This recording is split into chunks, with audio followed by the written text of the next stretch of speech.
So, Your Excellency, ladies and gentlemen, my name is Kim Holmén, and I'm supposed to serve as moderator for this first session this afternoon. And we are, as already mentioned, behind schedule, so we should get on with it as soon as possible. And I invite the first speaker, Leiv Lunde, from the Fridtjof Nansen Institute, to take the podium. And he will speak on who will be the big Arctic players by 2030.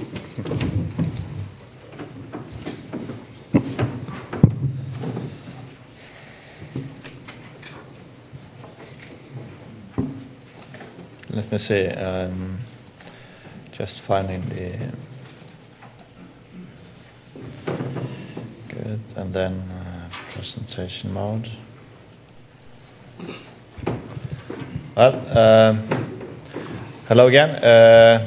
I'm back now on another topic. I've changed somewhat the title of my presentation, but it is on this very topic. I've also been speaking on a related topic with some of the same angles in a conference in Shanghai last month, but it's a topic that we are constantly developing. It's analyzing, trying to look in a more or less a scenario mode into what will happen in the future and what will happen and who will be the main drivers in different areas for economic, social, and other developments in the Arctic. So, and the Arctic, as you all know, is a region of contrasts. This is Fridtjof Nansen, whose institute, where our institute is based in his home. This was during his major Arctic exploration from 1893 to 1896, and this is not on the Northern Sea route yet. It could be in 20 or 30 years, but it just illustrates that there has been some developments over the last 100 years. So, but I'm going to go into and discuss what do we conceive of, how do we think about the different countries who are active in the Arctic, and how do we rank, how do we emphasize, how do we understand the role of the different countries, and what are the implications for these different scenarios with respect to Arctic governance, including the Arctic Council. I'm starting with a graph which is somewhat controversial and with a lot of uncertainty, but it's a graph made approximately 1 year back. So again, it's old because in 1 year so much happens in the area of energy and also on climate change. But it's a graph created by Rystad Energy, a major Norwegian energy consultancy, looking into the future. Of what kind of energy region can the Arctic become? And again, a lot of uncertainty, a lot of conditions made, but it's made on the basis of I think one of the world's most comprehensive databases that they operate with all petroleum fields in the world. But what it tells us, if this is true, if this comes true, is that the Arctic is still, say by 2020, in a few years, a rather important energy area, but providing approximately 3% of global oil and gas production. Much of that is in operation already in Russia, in US, in Alaska, in Canada, also in Arctic Norway. But we see a quite phenomenal increase over the next 20 years. And you also see that Russia is, again, by far the most important energy and oil and gas country. But we have increases in many other parts of the Arctic also, including the Norwegian Arctic and Alaska and other regions. One of the reasons why the scenarios like this are extremely uncertain is because of what will happen in our common efforts to address climate change. Because as we have touched on earlier, there is a fundamental dilemma. Climate change is opening up the Arctic to economic development, and it's an economic development that again is contributing to aggravating climate change developments.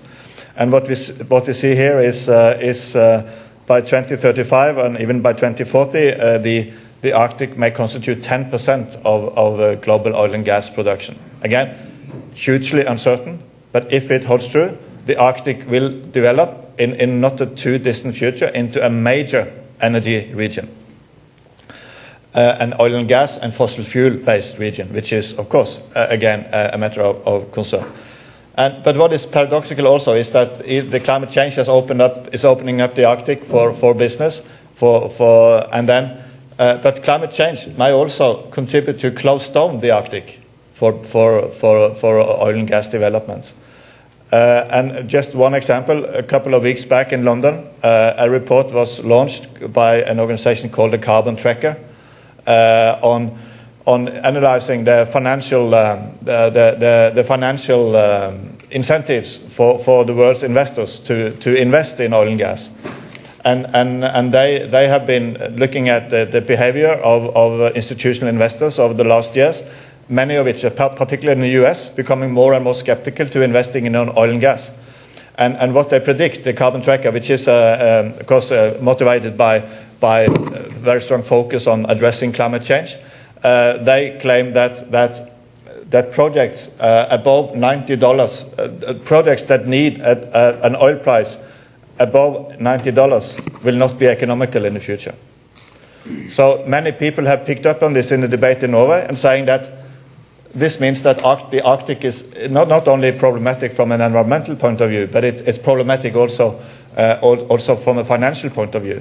So major investors in Norway have, even if they also then invest in renewable energy, so they might be a bit biased in their perspectives, but have been going out and said that the government should just conclude that the Arctic is not feasible.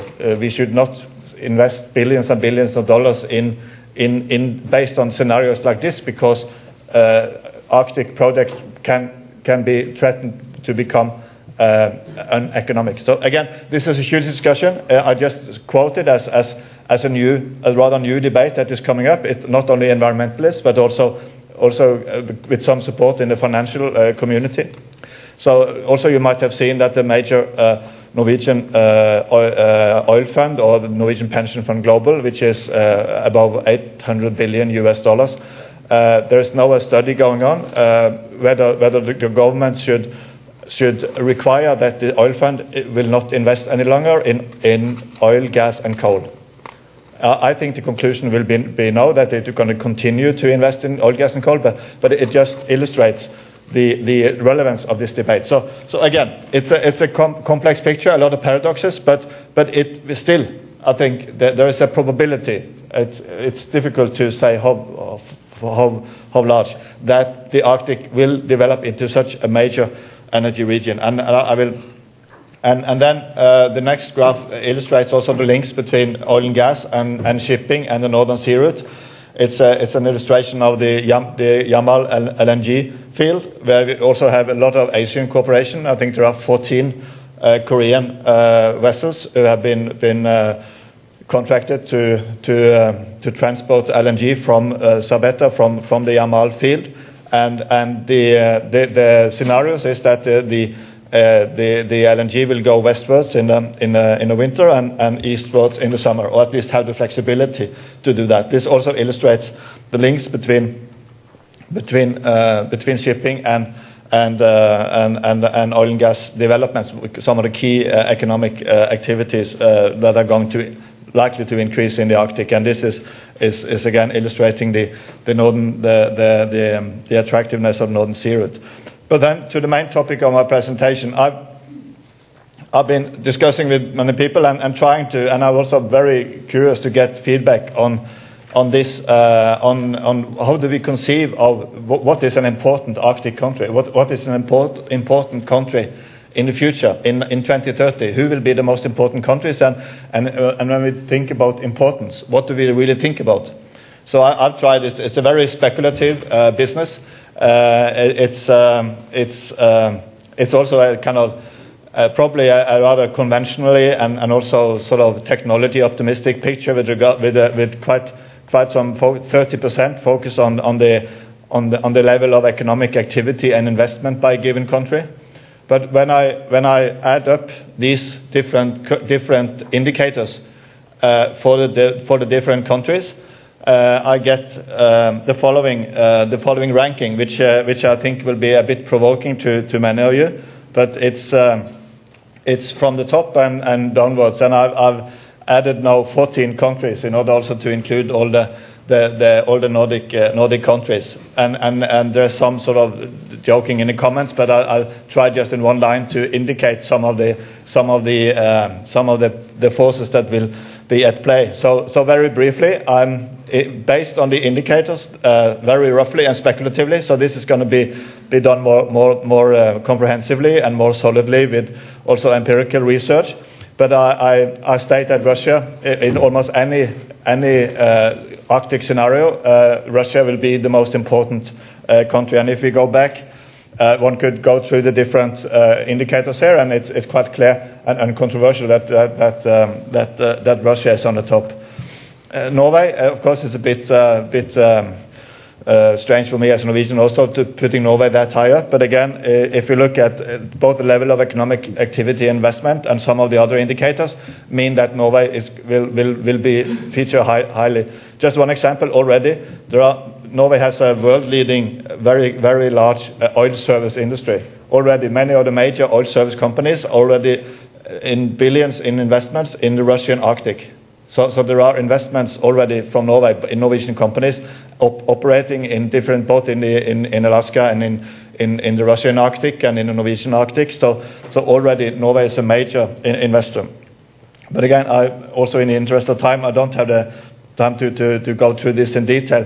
But I'm putting China very high up, and that is also because of a combination of reasons and a complex interplay along the different indicators. But I just mentioned this one sentence that if China continues to manage relations with Russia well, and if China and Russia develops the mutual benefits from a cooperative effort in the Arctic, China already with huge investments in the Russian Arctic, economic investments in the Russian Arctic, can become a major player. And if you then add shipping and you add tourism and you add mining, China could become really a considerable player in the Arctic. And I'm also, even it's a side discussion, but I'm very optimistic and I'm positive to the closer cooperation between Russia and China in energy and in related fields. And I think it's not only good for the two countries, it's good for the world. South Korea, extremely dynamic. I mentioned the 14 vessels already being contracted to the Yamal field. Again, investments in billions and billions of dollars, and they are huge in shipping in many other areas. And I'm a bit skeptical. There's a slight criticism of Canada here, but we can discuss that afterwards. But the main point is that Canada is not a major investor in the Arctic. So Canada is an Arctic coastal state, enormous, and the population geography is top score. But it's not a comprehensive global Arctic player. So that's some of the background here. And then I say that Germany and UK have both launched a new, very interesting strategies on the Arctic. They don't call it strategies to be a bit polite to the Arctic Council countries, but I think they're very good strategies, and they are investing, and they have a big business sector that will be active if this scenario that I put out on oil and gas in 2035, if that is becoming as big as was projected, both Germany and UK will be quite big as investors and also along many of the other dimensions. And the Nordic countries and the Nordic region together will be very strong. And while there are some limitations, and of course you can see from my presentation and the indicators here that I'm emphasizing quite highly the economic investment and the level of economic activity. And it's totally legitimate to have very different indicators, and to interpret and to value the indicators very much differently. And When I talk about population and geography, for instance, the interests of the indigenous peoples and the significance of indigenous populations, of course, you could say that 50% should be in the first indicator. If that was true, the ranking would be different.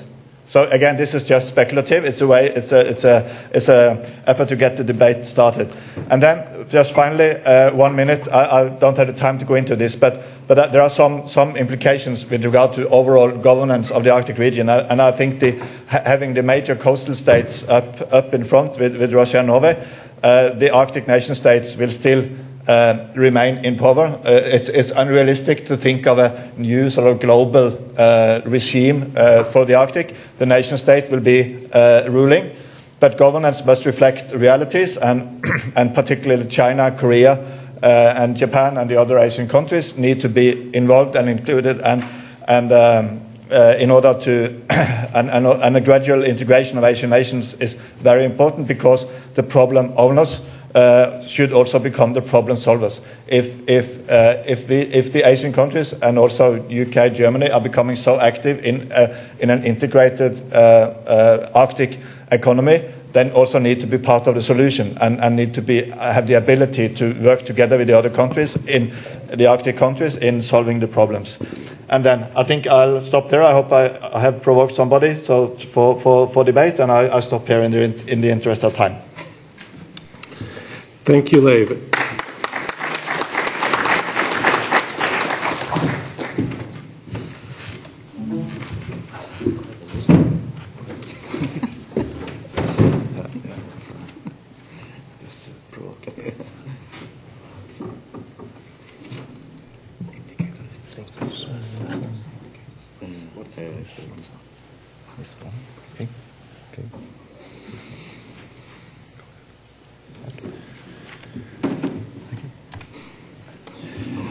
All right, the next speaker, Jian from the Shanghai Institute for International Studies, will speak on extra-regional factors in China's Arctic policy. So please, 15 minutes. Thank you, Chair. Good afternoon. I'm very honored to be invited by the organizer to participate in this very important symposium. And as for the China's Arctic policy, I think my friend Njord Wick will give a presentation about the China Arctic diplomacy. I think I only focus on the Arctic governance and the interaction between the Arctic and non-Arctic country. Okay. Arctic is the region of great promise and of the great paradox. So you know that we, as China, last year was being granted as a former observer status as with the other Asia country. So the question for us is what's the relation between the Arctic country and non-Arctic country? What's the future, the formula, the work together to solve the problem? That's the question. So that's the first things we should know about the governance of the Arctic. So we need to set norms for the activities in the Arctic region. So how to make a balance of the responsibilities and interests among the nation and the peoples in concern. My good friend that Leiv Lunde just mentioned that in future, before the 2030, he did not exclude the China as one the player. But what's the responsibility for non-Arctic countries? So there are several things we should keep in mind. So the first balancing I mentioned. The second thing is that balancing the cost and profit between our generation and next generations. And also balancing the living space of the sustainable development of among different species. A human being is only part of it. So the most pressing task of the Arctic governance for us, for all the human being, I think is that how to find a balance between the exploiting the natural resources and protecting the environment and the natural and social ecology. And the mechanism of the Arctic governance should be hurry up to be built, formed, because it's lag behind the increase of the human activity, especially economic activities.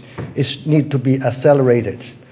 And the economic exploitation of the Arctic region, of course, will facilitate the interaction between the Arctic and the non-Arctic country. So that's why now we're sitting here, and China as a non-Arctic country, the Nordic countries, the Arctic country. How can we formulate a new model of interaction?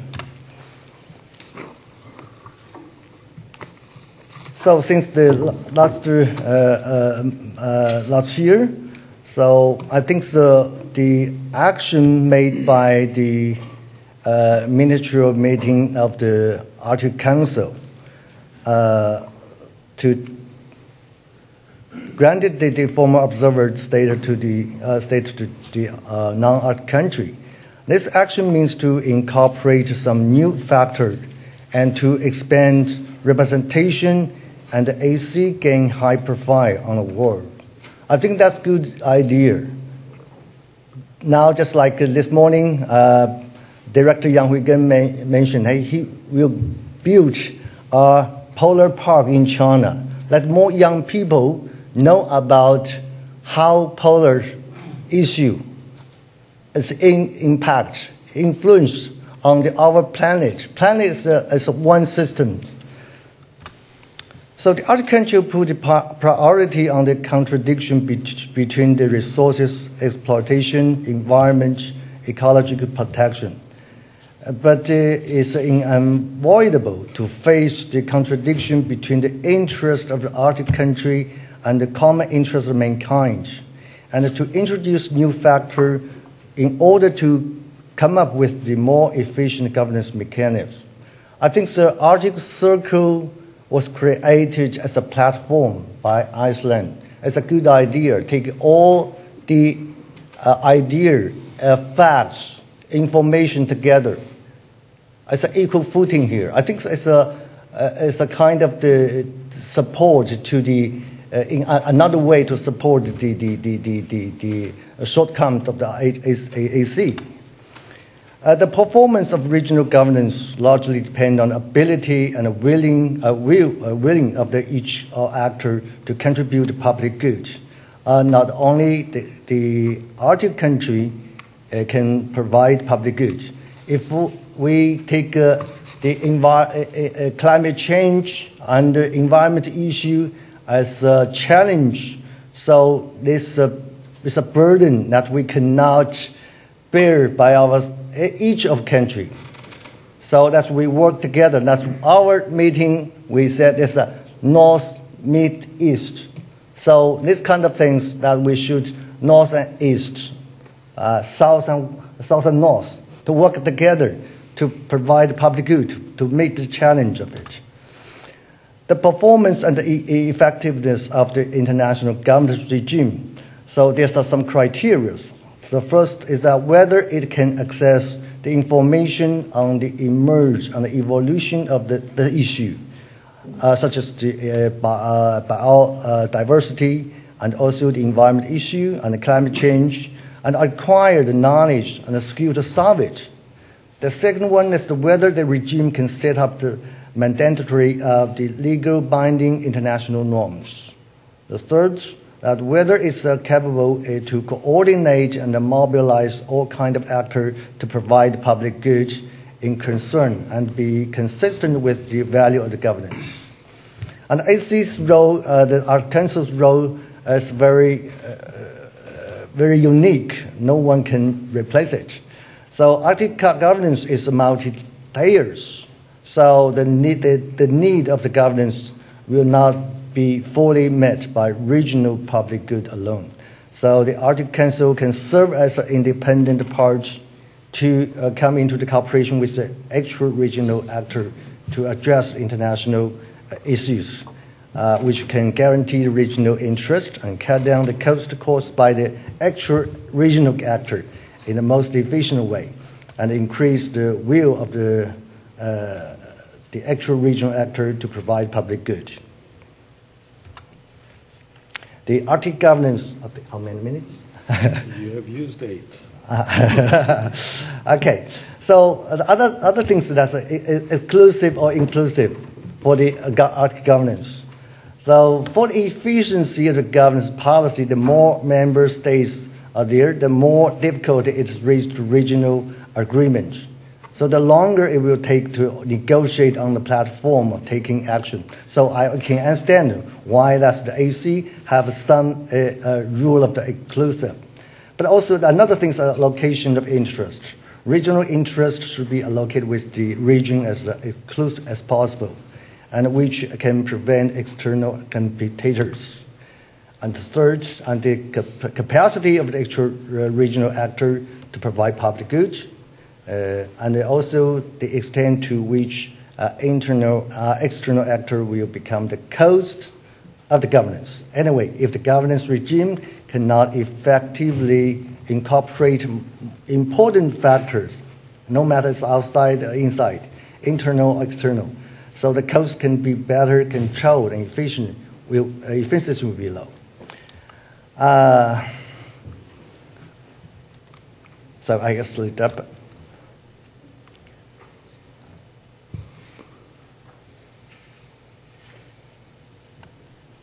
I think the policy and the tactics of the Arctic country, there's some thinking, I think that could be understandable. So they're seeking fewer share of the interest and more investor of public good. The second is taking open, inclusive attitude on the issue of climate change, environment, and ecology by seeking common responsibility with the actual regional actors. And we're taking exclusive policy on the issue of resources. So the tactics is to raise the threshold of interest or to introduce discriminative arrangement is a good alternative in the case when the newcomers are undeniable. So how can the non-Arctic country to realize their interest in the Arctic rationally and legitimately? And I think this new example about exclusive, I should mention here. So the Arctic Economic Council in January of 1914, as the senior Arctic official meeting approved that Arctic Economic Council. The council will, the main mission of the council is to foster the business development in the Arctic and engage in deeper circumpolar cooperation and provide a business perspective to the work of the Arctic Council. The question is that the Arctic Economic Council is excluded to the non-Arctic economies, even they have been granted formal observer status. So I want to finish ending my presentation.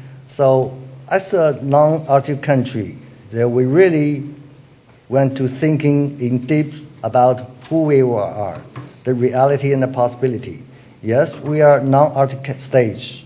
We are a state located in the North Hemisphere, a state near to Arctic, a potential user of the resources of sea routes, and also the market of the product from the Arctic, and a participant of the Arctic governance, and also maybe the partner of the sustainable development in the Arctic, and a builder of new Arctic economy, and also could be a provider of regional public good, and a provider of the capital knowledge that we can do some contribution. So there's some right and responsibility we can take, and meeting the expectation. We should not, in future, will form our policy, China's Arctic policy, but we should not form our policy from our own interest. We should meet expectation from the all the stakeholders in this region and outside the region. Thank you very much for your attention.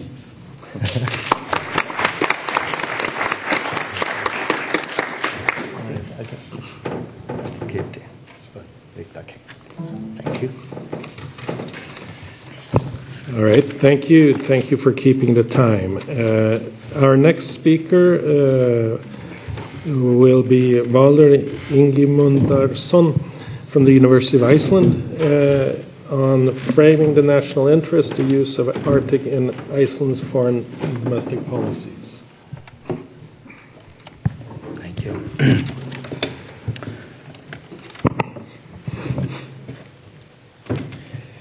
Yeah, what I will discuss here is kind of the evolution of Iceland's Arctic strategy and policy in the mostly in the last 10 years, but I will go a bit further back as a historian, going to have some historical references as well.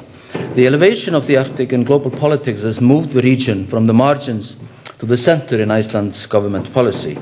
It is motivated by political and economic self-interest, as well as by awareness that the region's territorialization has refocused attention on the north after a post-Cold War hiatus. It is also consistent with the projection of Iceland as both a North Atlantic and an Arctic state. But instead of viewing Iceland as a geopolitical certainty, as was the case during the East-West conflict, political elites have been forced to abandon staple notions of identity, territoriality, and allegiances. Thus, the Arctic has already influenced several political identity experiments undertaken by Icelandic governments to respond to external and internal crises, notably the unilateral US military withdrawal from Iceland in 2006 and the collapse of the Icelandic banking system in 2008. In this talk, I discuss how Icelandic elites have appropriated, through speech, acts, and practices, the Arctic to promote diverse political and economic agendas. Arctic contemporary discourses are influenced by what Michel Foucault termed the ideology of the return. It reflects efforts to define an unfinished region through a selective historicist lens, whether cooperative, neoliberal institutionalist paradigms, evoking Gorbachev's characterization of the Arctic as a zone of peace in the waning days of the Cold War, realist interpretations epitomized by the phrase "scramble for the Arctic," and associated with the revival of 19th century great power politics, and also recycled Cold War military discourses. Again, romanticized ideology of a true north, exalting a frontier mentality and economic exploitation of a virgin space. Such historical representations and references serve various ahistorical instrumental uses. They are part of a general mobilization for preparedness in the region, for a political and legal jostle, for interpreting a future materiality. These differing projections remind us that the construction of an Arctic spatiality is not static, but subject to reconfigurations and redefinitions. They show what Alan Cochrane has stressed, namely, a territory is not, and I quote, taken to be something given, something pre-existing and waiting to be filled with politics, but rather as something that is actively formed and shaped through a political process, unquote. Here I argue that the region has acquired a multifunctional meaning in the Icelandic government's discourse with interchangeable political, economic, and cultural reference.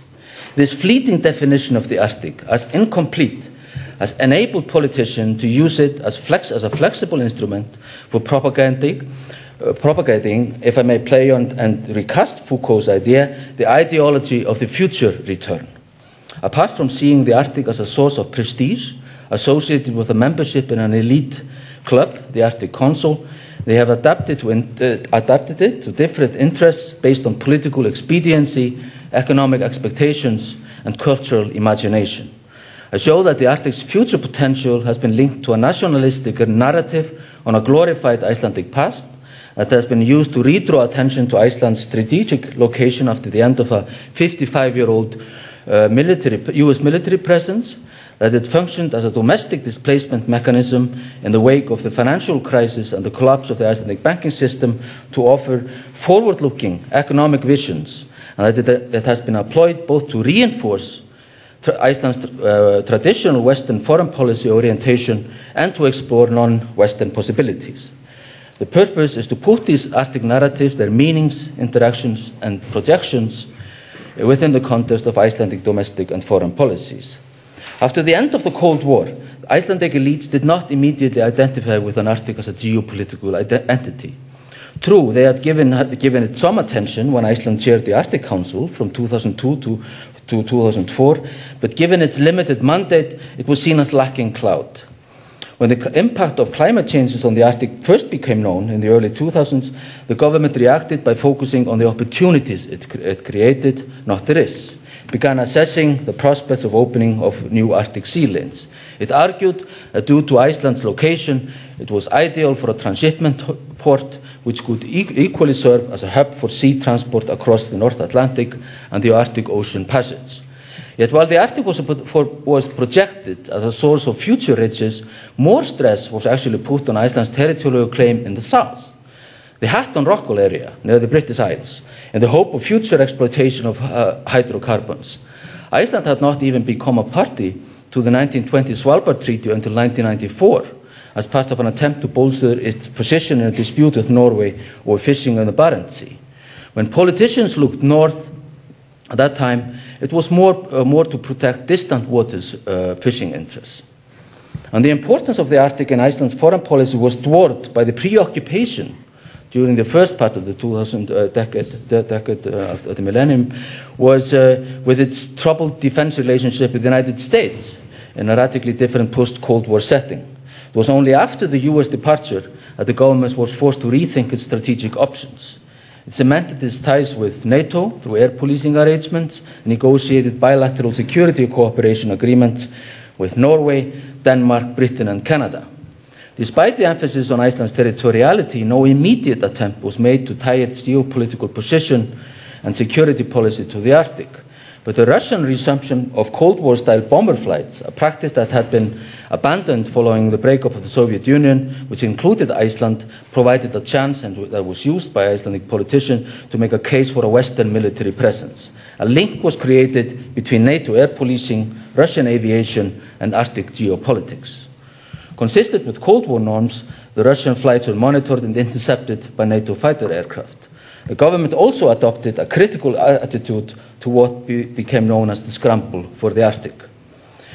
To stress the Arctic strategic dimension, it played on alliance politics. It did not push for a military security agenda, but supported a Norwegian push for a NATO surveillance role in the north. The creation of an Arctic security community was not the goal. NATO was not and is not set to assume such a function, even though 5 out of the 8 Arctic states belong to it. Russia's othering, Canada's resistance, and Finland's and Sweden's non-NATO membership undercut such ideas. Yet the proposals put forward by former Norwegian Foreign and Defence Minister Thorvald Stoltenberg for increased Nordic security and Arctic cooperation fitted well with Iceland's Arctic focus. However, when the full impact of the financial disaster in Iceland became felt, in 2000, particularly in 2008 and 2009, the focus shifted from traditional security concerns to societal ones. The initial surprising move was to turn to Russia for aid, which followed a rejection by Iceland's Western allies of a request for a loan. It betrayed a sense of desperation, and while the overture led to nothing, it raised questions of Cold War traces, Arctic futures, and the instability of Iceland's foreign policy. Actually, the Prime Minister at the time said it quite plain, openly, that since the West is not helping us, we have to look for new friends. That was how it was put, at this overture to Russia. In the West, the prospect of a Russian loan was put into a strategic context, that the motive was to exploit Western weakness to an Arctic focus. Arctic interests may have motivated Russian behavior, but the affair led to false media speculations about the intention of offering Russia base rights in return for loans. And while destabilizing Iceland's traditional Western policy identity, it did not change it. The most logical outcome of the political of transition following the financial crisis was seen by many as a shift toward the EU. The 2009 EU application signified a desperate effort in a time of national crisis to restore political backing abroad and economic stability at home. Yet apart from this emphasis on Iceland's EU application, Foreign Minister Össur Skarphéðinsson was at that time, he decided to elevate the Arctic in his foreign policy in a way that made a clear break with the past, that much more decisive. And by 2010, the Arctic region had become a key component of Iceland's foreign policy. The government also began to pay more attention to the political, economic, and legal dimensions of Arctic governance, and to attempts by non-Arctic Asian states, notably China, and organizations as the European Commission to become permanent observers in the Arctic Council. And it always took a very inclusive attitude towards such non-Arctic overtures. To retain a decision-making role in Arctic affairs, Iceland had already in 2008 resisted the development of a hegemony exercised by the 5 Arctic littoral states, Russia, Canada, the United States, Denmark, on behalf of Greenland and Norway, which make territorial claims in the Arctic Ocean proper. It saw the 2008 Ilulissat meeting of the Arctic 5 convened to reaffirm their support for the current international regime governing the Arctic, the UN Law of the Sea Convention, and for the orderly settlement of overlapping claims as an affront to the Arctic Council and the 3 other Arctic states, Finland, Sweden, and Iceland, and also to the indigenous peoples, which are not invited either. They also protested strongly when Canada convened a follow-up meeting in 2010 in Chelsea, Canada. And to expand its policy options, it sought to project a more developed Arctic policy. Apart from offering ritualistic references to Iceland as an ideal location for a transshipment hub, Iceland was portrayed as a potential service center for natural resources and natural resource extraction and trans-Arctic shipping. Also, the polar sea route between the North Atlantic and the Pacific through the Atlantic Ocean was touted as a realistic through the Arctic Ocean, was touted as a realistic possibility as a result of reduced ice and new shipping technology. Since the focus at that time, and still is, on the Northern Sea route, this was clearly an overstatement. But it served the political aim of elevating Iceland's location in connection with the polar route. The goal of developing a comprehensive Arctic policy with cross-political backing, which is rare in Icelandic foreign policy, was achieved in early 2011 when the Icelandic Parliament unanimously passed a resolution on Iceland's interests in the Arctic. It stressed the Arctic Council as the only legitimate regional forum for Arctic issues, to strengthen Iceland's position in it, and to undercut the Arctic 5 stewardship claim. The case was also made for counting Iceland among the Arctic littoral states.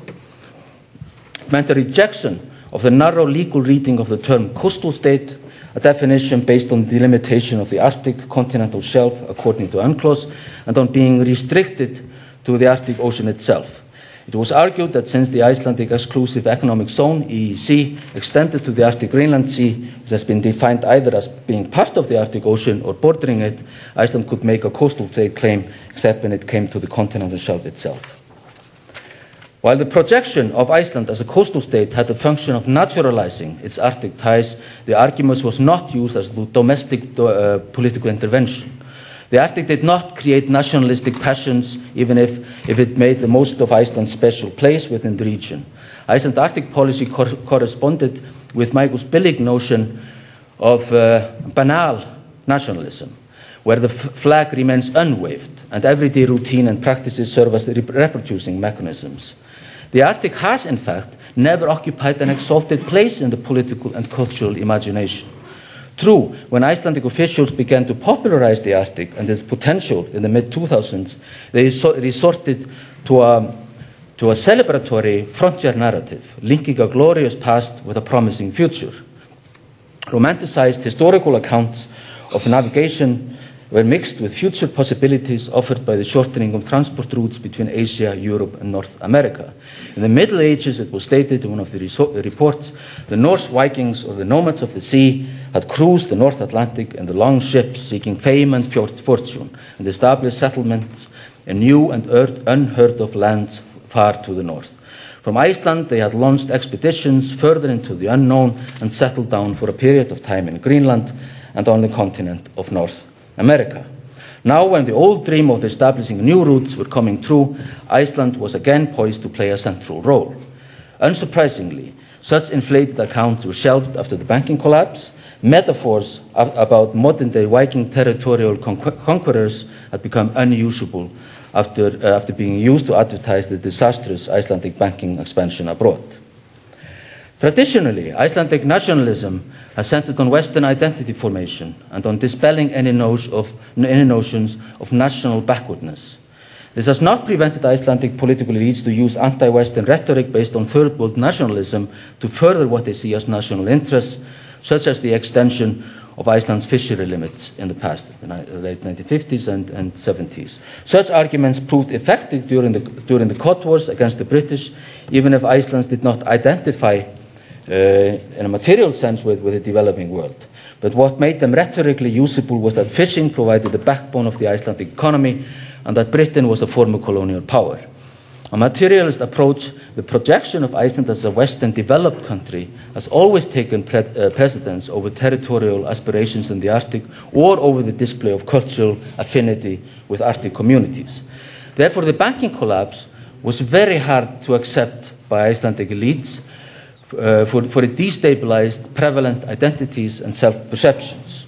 To be sure, a core component in Iceland's Arctic policy concerns support for the rights of Arctic indigenous peoples, but this position is also driven by specific interests. First, any hegemonic aspirations on the part of the Arctic Five would be undercut by their exclusion of Arctic indigenous peoples. Second, Iceland stands to gain economically from servicing future extraction of gas and oil and other natural resources in places like in Greenland. Indeed, the Arctic took on a new psychological dimension as part of the government's handling of the crisis. Future economic prospects served in a functional sense as an antidote to the traumatic effects of the banking collapse. Compared to some other Arctic states, Iceland was not among those poised to gain much from natural resource extraction. Yet at the time the government was making preparation for oil exploration in its EEZ near Jian. This idea was also tied to other opportunities, such as making Iceland a service center in connection with oil and gas exploration and tourism in Greenland and the transshipment hub. Moreover, consistent with the Arctic policy, the government began to put more emphasis on Western Nordic cooperation. Again, it has to be seen within the framework of natural resource politics to provide services to what became popularly known, or in a catchword, the energy triangle, the space encompassing northeast Greenland, Jan Mayen, and the Dreki area of the north coast of Iceland. Iceland's trade and economic relations with China were an example of this preponderant economic dimension in the government's agenda, as well as its experimental foreign policy bent. That Iceland became the first European state to conclude a free trade agreement with China in 2013 is a case in point. A year earlier, China and Iceland had signed a memorandum on Arctic scientific cooperation. China's interest in Iceland was probably motivated by its aspiration for an observer seat in the Arctic Council, which was always well received in Iceland due to its inclusive policy within the Arctic Council. And it was underscored by a Chinese Northern Sea route and transpolar icebreaker voyage in 2012, which made Iceland its main destination. It also involved high-level Chinese ministerial visits to Iceland, which were reciprocated by Icelandic ministers. And the concrete example of this bilateral partnership, another concrete example of this bilateral partnership is the involvement of a Chinese oil company in natural resource exploration in the Dreki region. Finally, Chinese policy may in part be explained by Iceland's proximity to Greenland and its mineral wealth. As was the case with Iceland's overture to Russia, some commentators have jumped on the Icelandic-Chinese link, arguing that it serves China's strategic interests. Again, it has excluded exaggeration, such as the claim that the Chinese embassy has become the largest in Iceland, but the deepening of economic ties between the countries is a fact, and there is also political affinity, which Sir Skarphéðinsson actually mentioned this morning on this notion of the transpolar Arctic route. It was rooted in a Icelandic Foreign Ministry report in 2009, but was not really propagated from the Icelandic side until 2012 and 13, and again it has subsided a bit since then.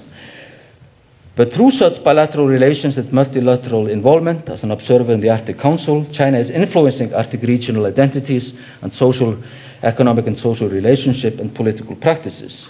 What it shows is that territory or geographic proximity is not a necessary condition for a state to be part of a regional complex. Now I begin to sum up. To sum up, the development of Iceland's Arctic strategy has been shaped by Arctic geopolitics as well as by key events in Icelandic foreign policy and domestic politics.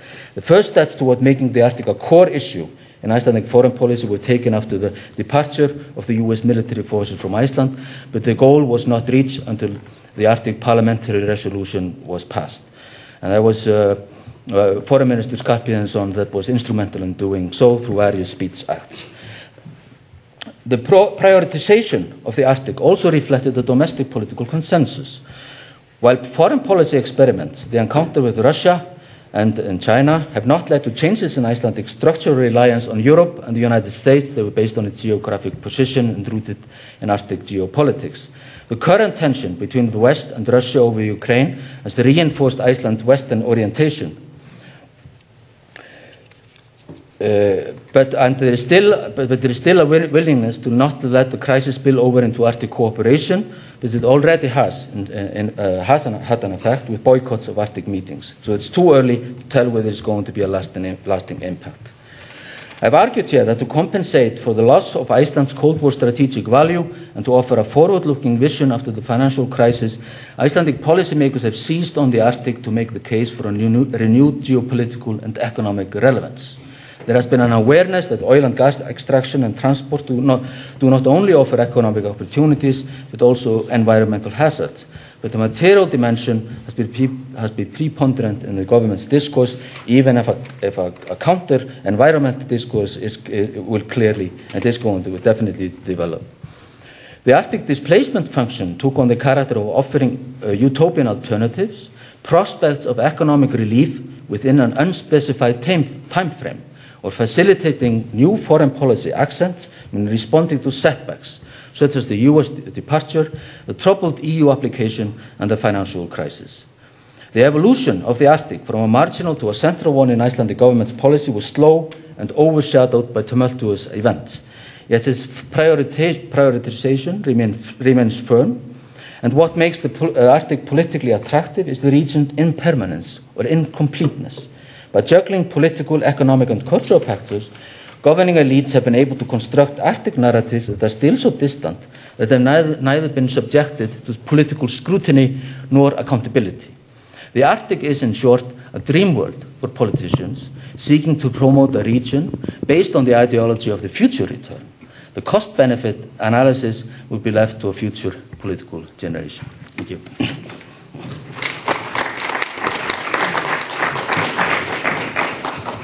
Thank you. In order to have some time for discussions, we must proceed immediately. So please, Guo Peiqing from the Ocean University of China, the final talk, the Nordic-China Arctic Cooperation, Benefit and Challenge for Nordic Countries. Oh, okay.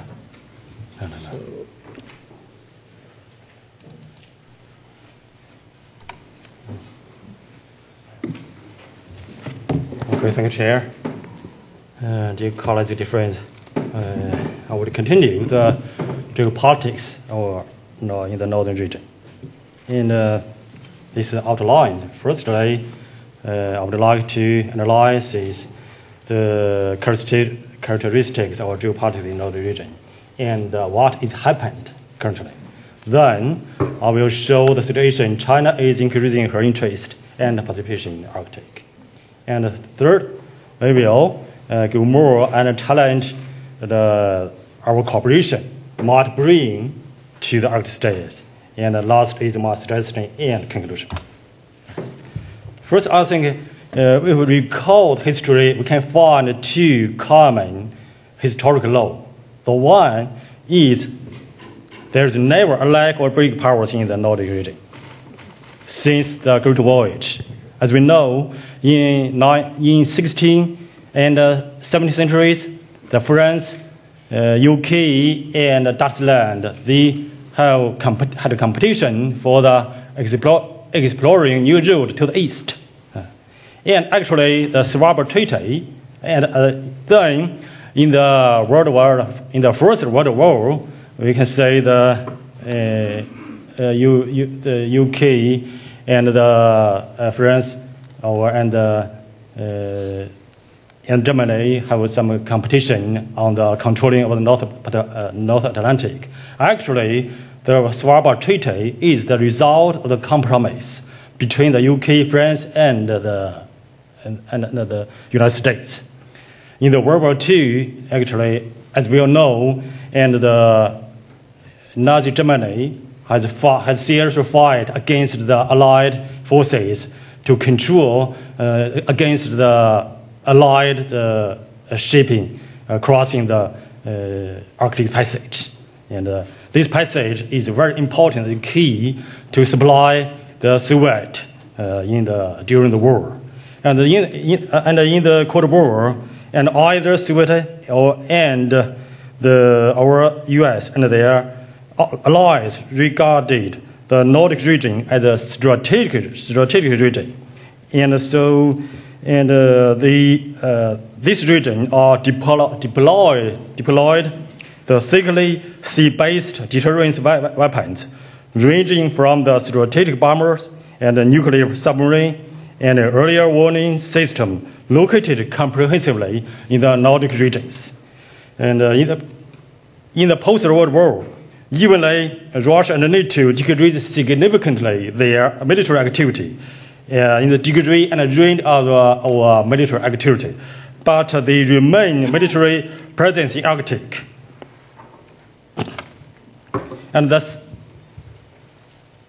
second law, secretary law, that is, any coexisting big powers need a good relationship with Nordic countries.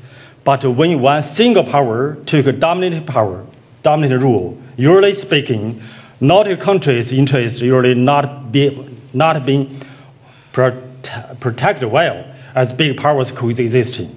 And for example, in the Cold War, in the beginning of the Cold War, and the Nazi Germany invaded the Norway and Norway. So why? Because at the time, no bilateral, there's no another big power coexist in the North Atlantic.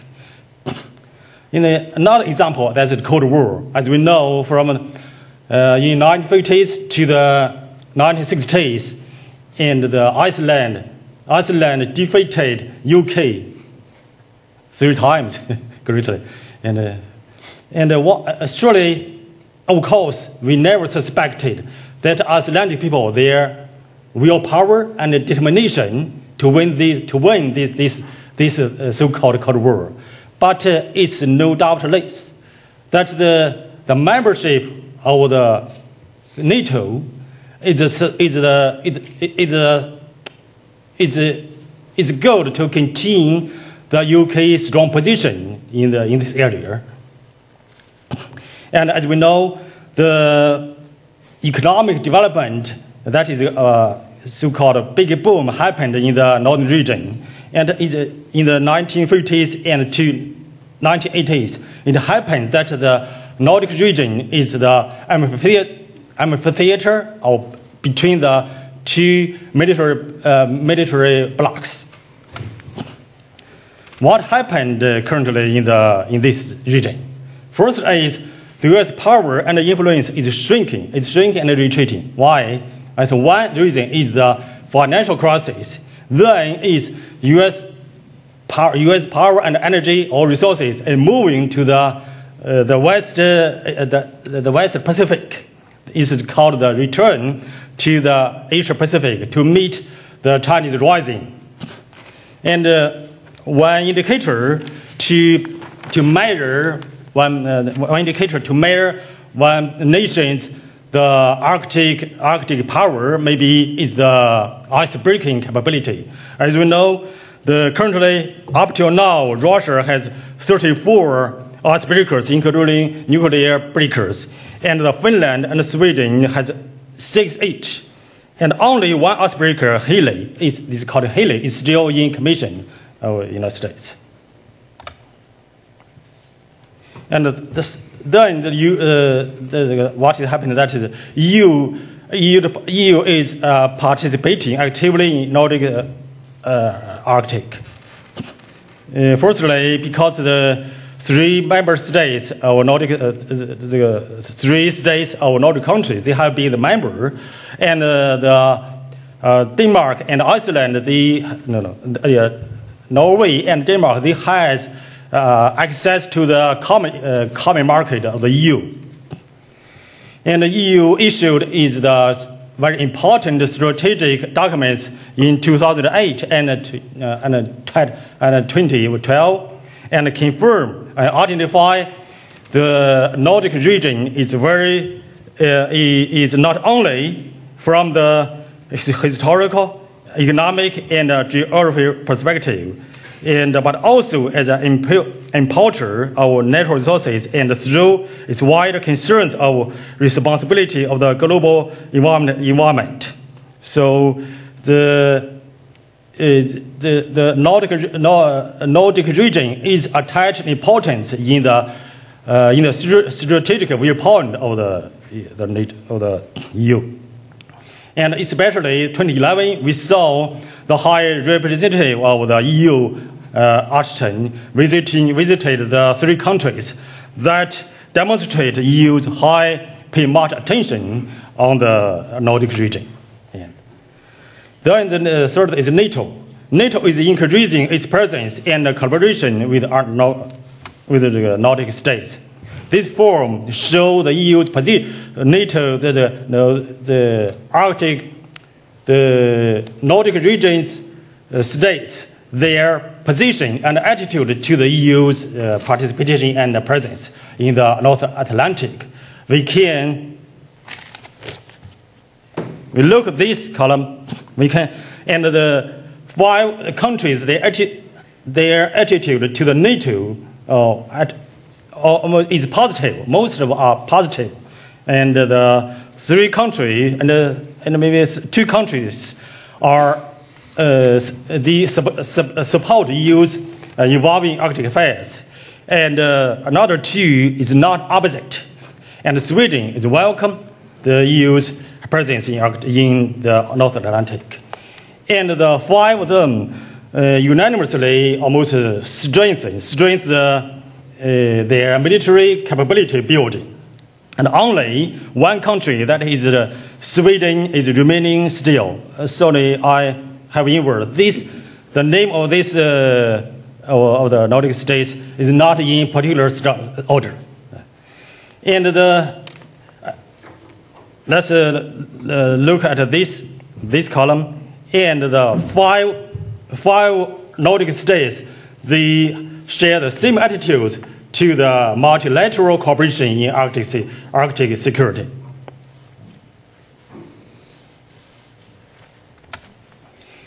And then what is happening? Another scenario is the China and China-Russia gas agreement last May 21st.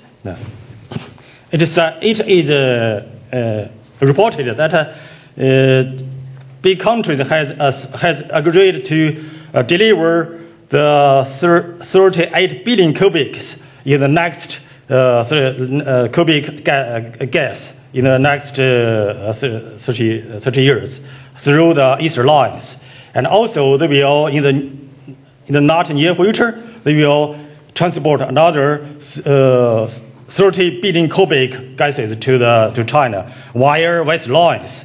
And what is maybe we can imagine what is influence and impact of this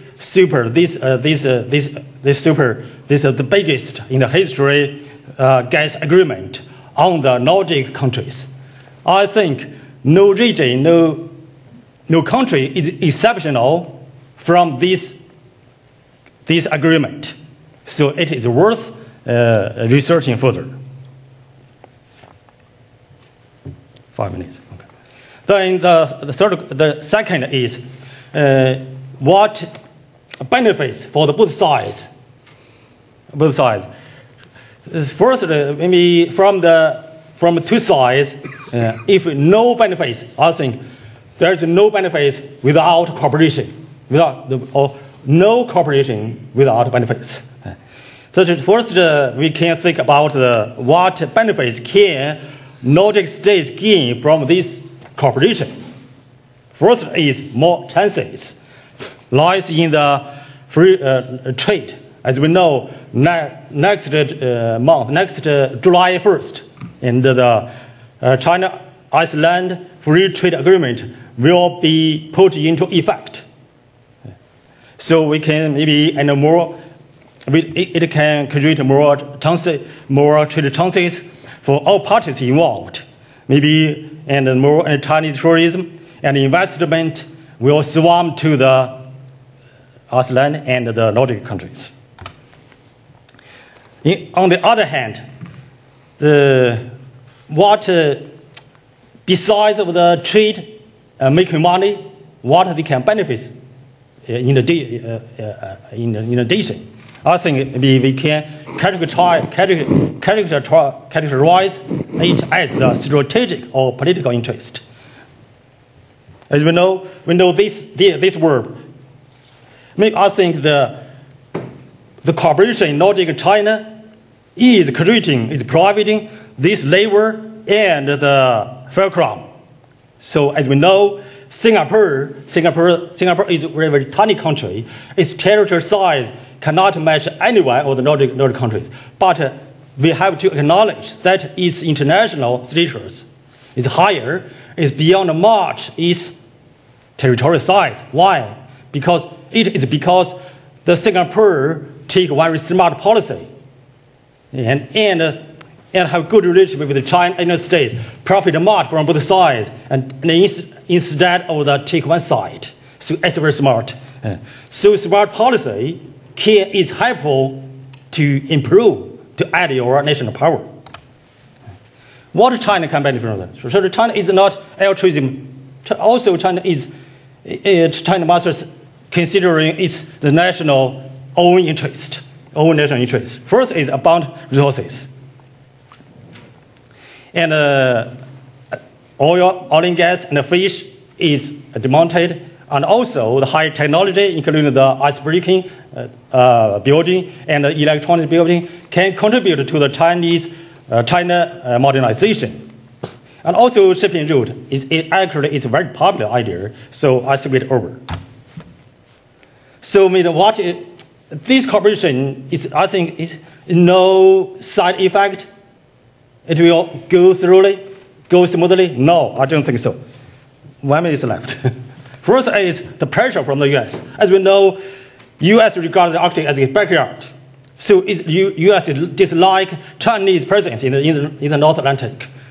So then is the EU. As we know, this event, EU exerted much pressure on the Greenland to disregard the agreement with China, deal with China on the rare earth negotiation.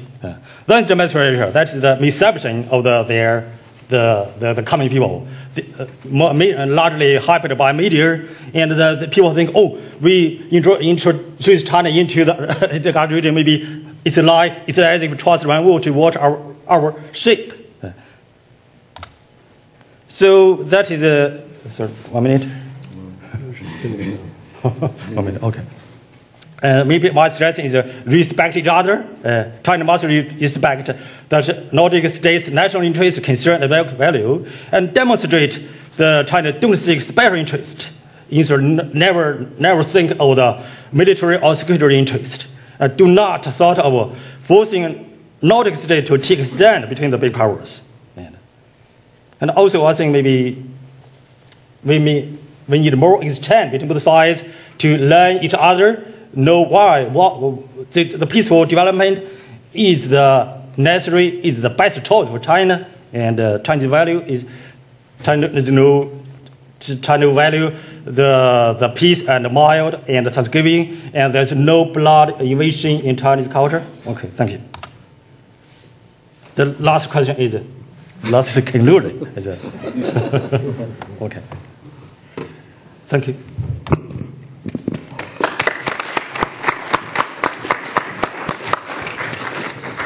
All right, thank you. We now have 20 minutes for discussions before I will adjourn so you can have your coffee. And I would like to open the floor for questions to the speakers. So please. So my name is Njord Vegge from the Fridtjof Nansen Institute. Just a question to Valur Ingimundarson.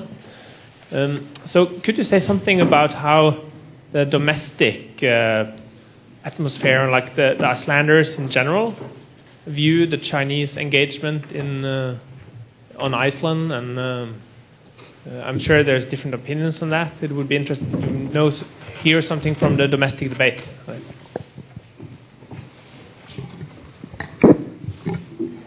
Actually, with respect to this general framework, for example, the free trade agreement, there was not much opposition. There was some talk about, that human rights issues were not fully addressed or something, but in the end, there was total consensus in Parliament for approving it. The only it has not been much public debate in general about Chinese interest in Iceland, except for this Nubo case, or Juan Nubo case, which was this scheme of a Chinese businessman to buy or lease a land in the northern part of the country. That created quite a stir, and was also a problem within the last government of Iceland, because it was. But otherwise, I would not say that there is a public debate in general on this Icelandic-China relationship. But we will see. But if there are, and particularly this land deal case, it has subsided because it has been not been, because the government has not approved it. So if it pops up again, it could create a debate. But with respect to other issues, I don't see any kind of big issues coming up, or people contesting it. All right, thank you. We have a question over.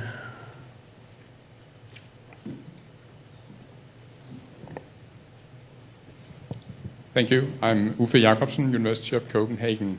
Thank you for very interesting presentations on very different actors and stakeholders in the Arctic.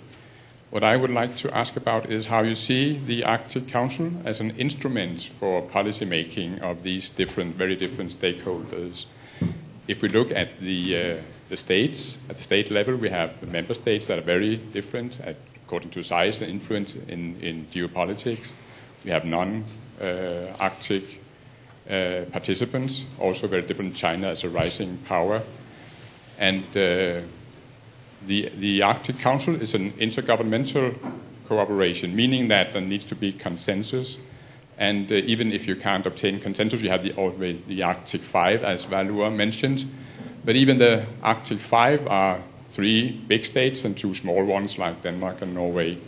And the Arctic Council is a very diversified organization with member states, with permanent participants, the indigenous peoples and their NGOs, and the observers also very different. So how would actors and general stakeholders manage to use the Arctic Council as a very diversified organization as a means to obtain influence or change policies in the Arctic? Thank you. Leiv? Okay, I volunteer to start. Thanks for a very interesting question. I think that the various stakeholders can use the Arctic Council most effectively if they acknowledge that the Arctic Council is still historically rather new forum. It's not even an organization. If an American official calls the Arctic Council an organization, he or she is fired. So still, it's very important to acknowledge that the Arctic Council is a compromise, and it's a policy shaping and not a policy making organization, and as you say, also a consensus body. But in my view, this is the in one sense moderate level of ambition for the Arctic Council is its strength, because it's the way that it manages to combine scientific knowledge, scientific input in a very inclusive and elaborate way, with also the position and views of a wide range of stakeholders. That is making it possible for the Arctic Council to become relevant, and maybe also to have impact on policies of the key countries within the Arctic Council. Because if you had insisted on having the Arctic Council as a decision-making body, you would paralyze it immediately, because maybe particularly the 5 coastal states are against sort of giving the Arctic Council real decision-making power. So it's a paradox, because there's so much attention on the Arctic Council, but and when you look into it, and at the face of it, it seems like a very weak body. But again, I think this sort of weakness is its strength, and it's the only way, I think, for also the Arctic Council to evolve, and also to take into account the interests of the new observer countries, to make even more, capitalize even more on the scientific inputs and so on. It's a condition that it continues to evolve very slowly, and not to be developing into really a sort of a strong and so-called forceful international organization, because then Russia would not agree, Norway would not agree, the US and Canada would not agree, and probably not Denmark and the other countries either. So it's a process, and its strength lies in its policy shaping functions. Allow me to add something that I agree with the Director Leiv Lunde said. What I want to say is that also I point out some of the shortcomings of the Arctic Council. In general, I agree that the performance of the Arctic Council is excellent, because its mission is an impossible mission to the challenge of the main challenge of the environment issue, climate change, the biodiversity issue. I think from the country like participants from the non-Arctic states, I try to find that the Arctic Council is a kind of the bridge. It narrows the gap between the Arctic countries' the point of view and the non-Arctic countries' view. And also in the Arctic Council, nowadays, we find that there's a multi-stakeholder, their opinion can be brought in, can be taken into the consideration, such as the NGO and the WWF, and also the I think the indigenous peoples organization there, and the scientist organization is there, and also I think there's an issue. There's some issue. Some issue is, I think, the regional issue, or we call it domestic issue, and most of them, especially related to the environment and the animal protection, I think it's a globalized issue. So I think the Arctic Council can play the role, like brought into all kind of thing, all kind of information that are there together. So I think what we need is that how can make this progress go further and further, and accelerate the speed to form the set norms for all the participants to follow the norm, especially the activity increased in that region. So I think that's very important when that's about want to add something. Thank you. All right, thank you. So the gentleman with the camera here.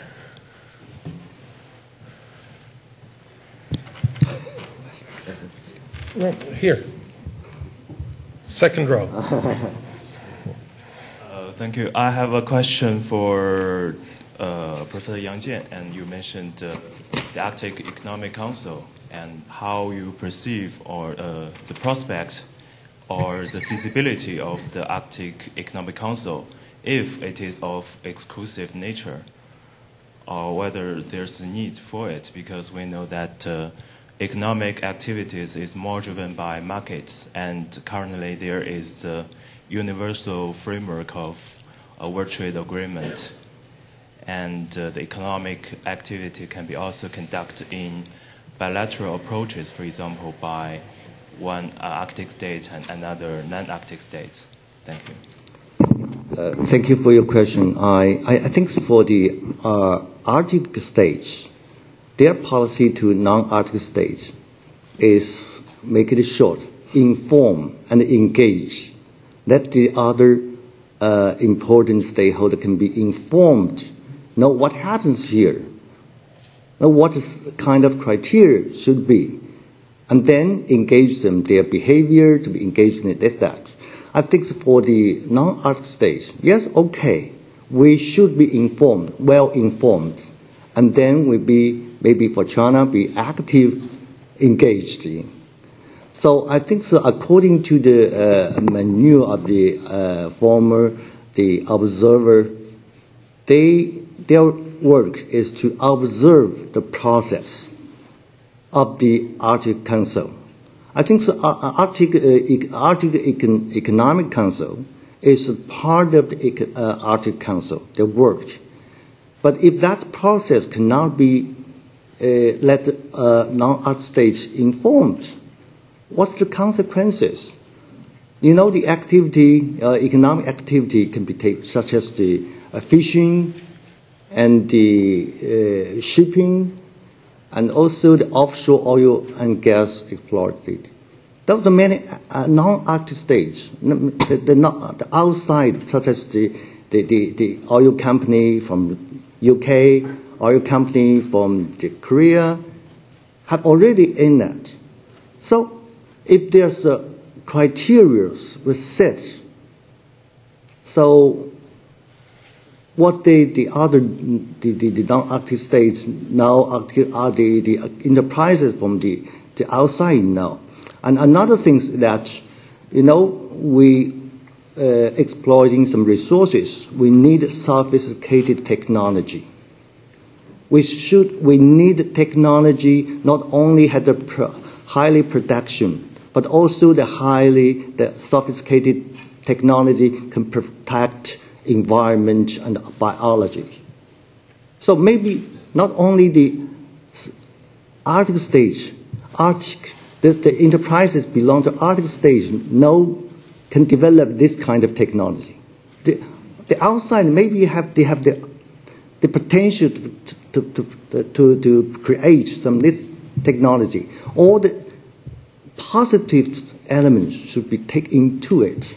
So observer should the work they observe the process. What I want to say is that they should be allowed to sitting there, observe the process. That's my answer. Thank you. Could I? Yeah, go ahead. Yeah, just a comment to that question. I think I agree with the direction of your question, if I understand you rightly. I've always been a bit skeptical to the governments of the Arctic Council forming an economic council. In my opinion, it should be the companies being in the driver's seat. And I really also am a bit, I don't understand really why the Arctic Council should set up an economic council. In my view, it would maybe it's easy enough to criticize from the outside, but I would rather see the companies forming an alliance and creating an interface with the Arctic Council, and at least for the companies, the commercial players to be in the driver's seat. And I think it's possible to arrive at that solution, even with the proposal that is for an economic council today. But I think also in line with my presentation, with the indicators and who are going to be the big commercial players in the Arctic in the future. To me, it's very important that the big economic players are integrated. And I don't see it as necessary. I understand fully that the Arctic Council, both the 5 and the 8 in particular, need to have a regional primacy in the Arctic Council. But when you venture into creating a forum mainly for the commercial world, in my view, it should be one, mainly run by the companies, and two, also be inclusive and make it possible for the commercial players who are also going to pay the bill for the search and rescue and for a lot of the public-private interfaces to be active, and at least it should be inclusive. But I think this can be accommodated since there is still a process going on with regard to the economic council. Thanks. All right, thank you. I have 4 more people in line, and I'll draw a line here. But first, you have a microphone, yes. Okay. Thanks so much. First question is for Professor Yang Jian and Professor Lunde. Just follow Mr. Deng's questions about economic development in Arctic regions. That how to integrate the national policy and the Arctic resource development. That if we should build some monitoring and reporting system for resource development in Arctic Council, or when and how we can do it, that for monitoring and reporting system on resource development.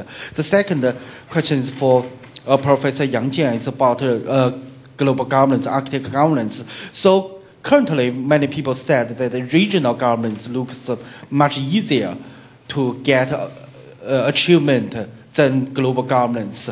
So what's your opinion on regional governments and global governments, just on on Arctic affairs? And the third question is for Professor Guo Peiqing, and just in your opinion, in which area is still dominated by global the geopolitics, not by global governance? Because currently it's very hard for us to find some cases to support your opinion argument that geopolitics still play a key role in Arctic regions or Arctic affairs. And the last question is for our speaker from Iceland, the Professor Ingimundarson. That's about how your countries to make the national policy coordination toward Arctic Council's decision, or particularly Arctic Council's legally binding decisions or non-binding decisions. How to make in Iceland, how to make the national coordination towards the regional governance in Arctic Council. Thank you. All right. I request that you try to be brief in your answers. We have more people in line, and we want coffee as well. We had 4 questions from one speaker here. Okay, I have so many questions. I just want to answer one, and let the second question to the Director Leiv Lunde. I want to combine your question with another concern from the Arctic country. There's a concern about from the Arctic country about China's investment in the resource exploiting in this region. I think China's policy is cautious about investments here, especially in resources. In China, its new leadership have launched as a civilization, from new civilization. The civilization one is called eco-civilization. The second one is social civilization. If they put it short, that's the eco-socialism. But it's eco-socialism. I think one thing is focus on the ecosystem. The second one is focus on the people's benefits. the well-being. So put it together. I think that's the kind of the thing that's retrospection about what the modernization, what happened next 2 decades. We get benefit from the modernization, but this kind of modernization is kind of introduced the capital from the Western society, from Western countries. We call it that eco-socialism. The opposite is that industrialized capitalism. So we should know that the eco-socialism is a good word, good term.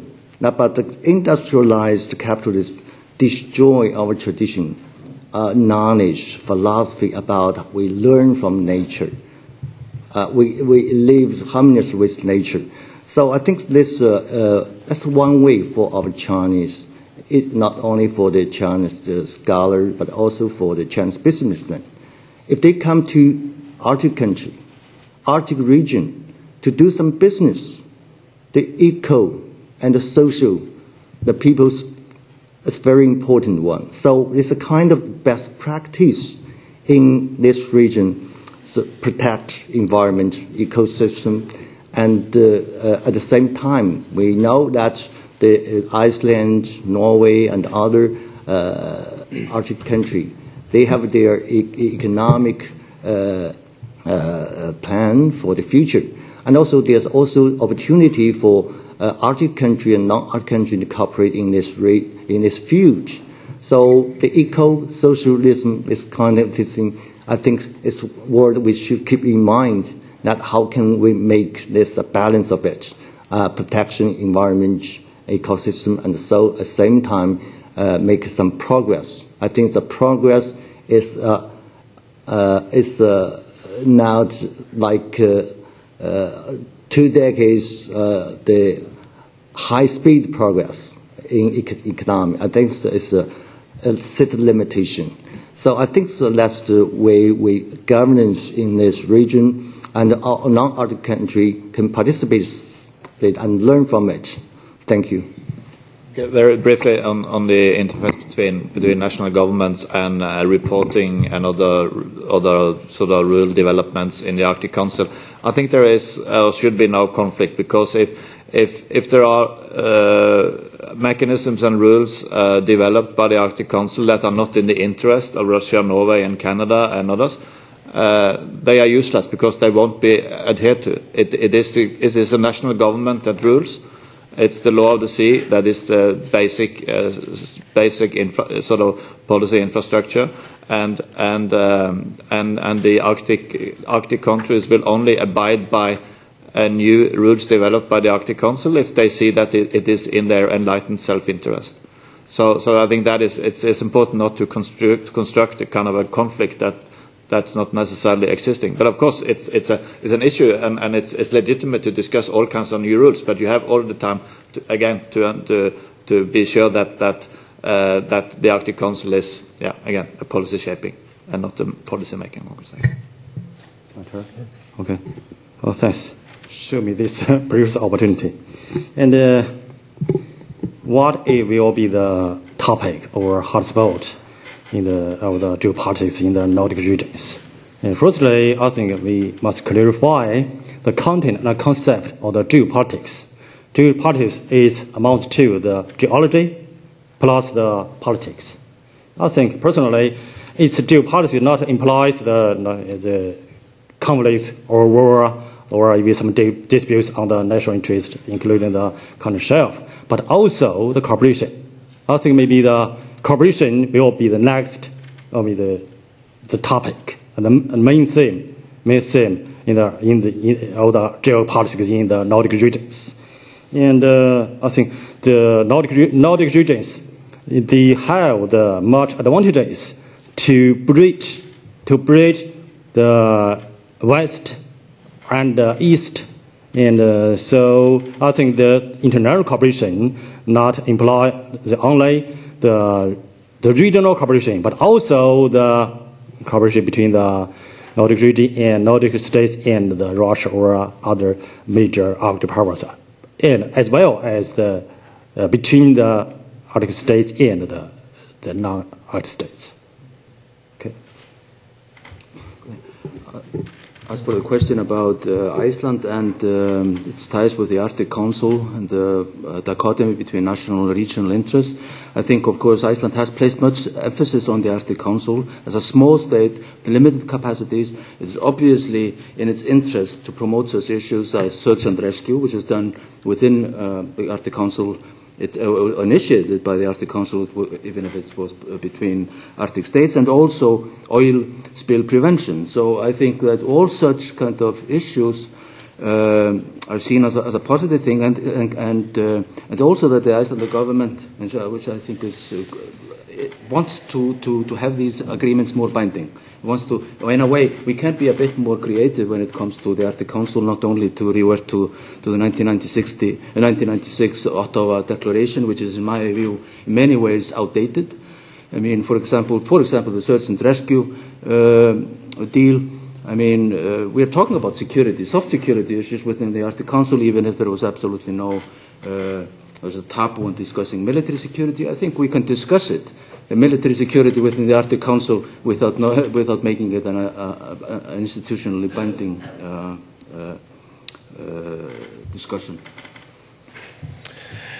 All right, thank you. We are past time. I have 3 questions from the floor. I suggest we hear the questions and then we see if they're interesting enough to deliberate now or if we take them in coffee break. So please, you begin and then up here and no. Yeah, go ahead. There was somebody behind you that wanted to speak. I have no ice in my neck.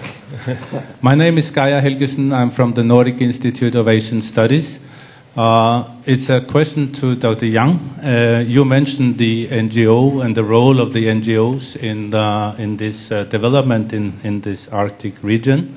And in the Nordic countries, we do have NGOs performing kind of a moral voice when the governments or the companies are eager to develop because of economic considerations. They might intervene and question this development. And my question is, what kind of instrument do developmentalist skeptics have in China if people disagree with the government or Chinese companies? How can they voice this disagreement and work with, for instance, Nordic NGOs? Thank you.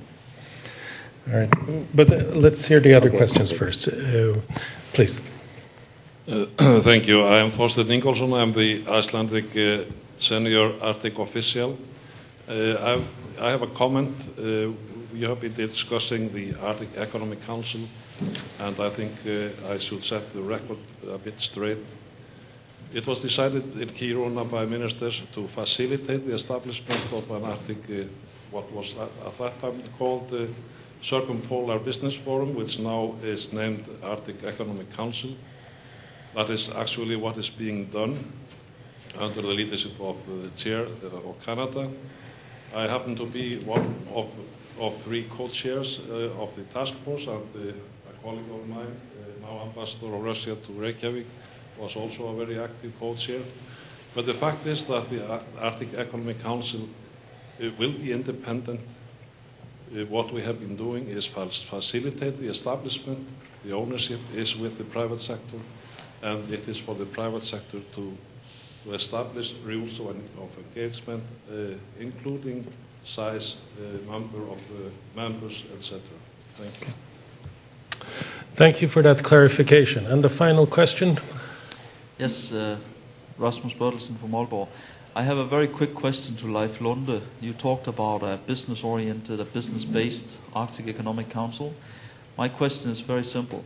How do we ensure the voice of labor, consumers, and the environment in such a process, in such a council? Thank you. All right. I have 2 questions similar in nature, but the different content. So please. I want to make a short answer. Thank you very much for your introduction about the Arctic Economic Council. That make us more understand the situation. I think in future, this kind of things that we want to keep well informed. That gentleman's question is that things related to the how NGO can play a role. I think so you get the answer that NGO can play a very important role in the governance. Your question was mentioned about the China's their NGO. My answer is that of course there's a lot of NGOs. Not only the Chinese, the domestic NGO, and also the foreign NGO have made a lot of contribution in China. For example, in southwest China, there's a province named Yunnan province. There are many NGO, or foreign NGO and the domestic NGO go there for some the poverty, the irradiation, and also the support the young people's education, and also restore that forest. A lot of things there. And your question about how this different opinion can be gathered from society, I think China's from since Deng Xiaoping reform and opening up.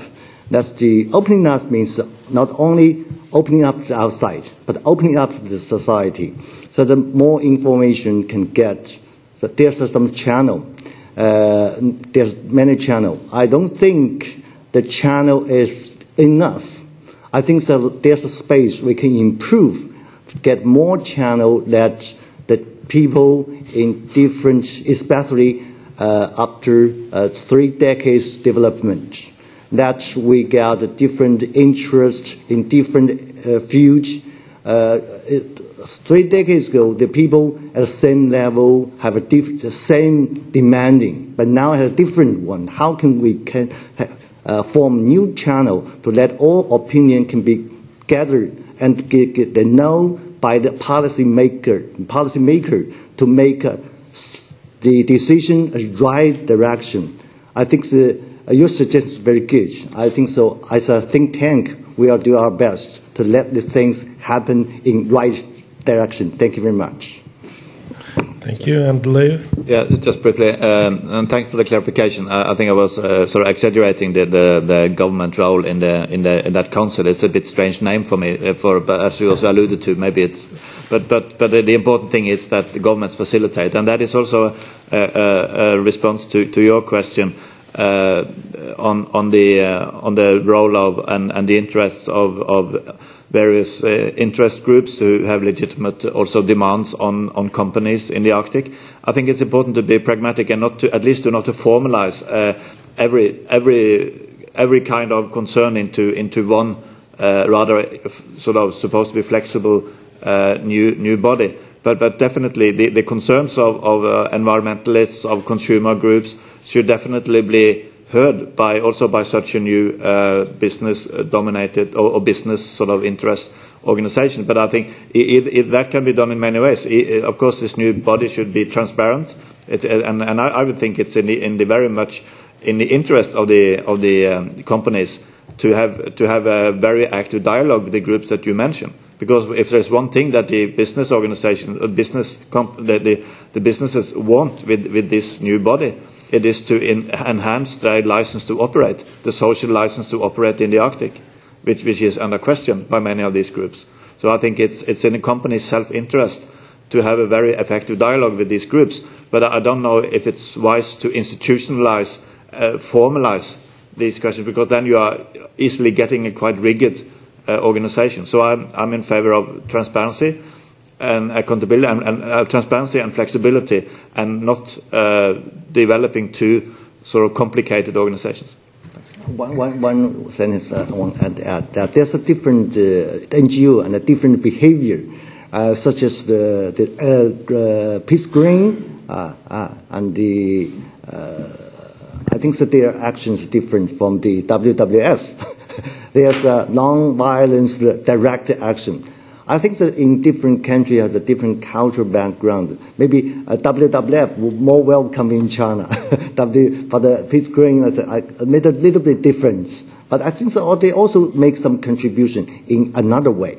I think so, it should be encouraged. All right, thank you. Contributions shall always be encouraged. I thank all the speakers and all the questions from the floor for a very lively session. And now we are free for coffee for 15 minutes and a little bit. Thank you all.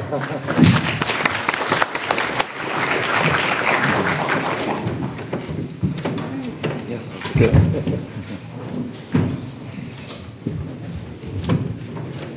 That's good. Thanks.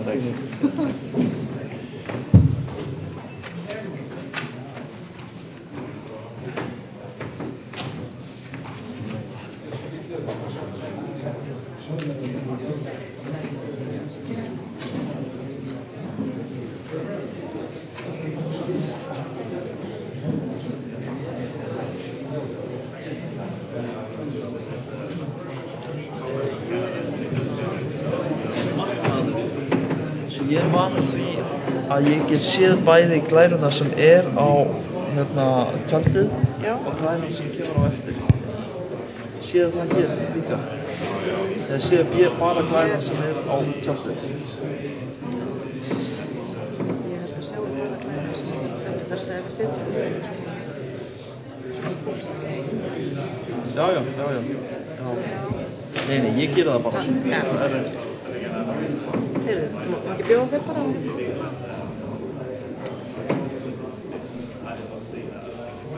Hvað viltu hafa?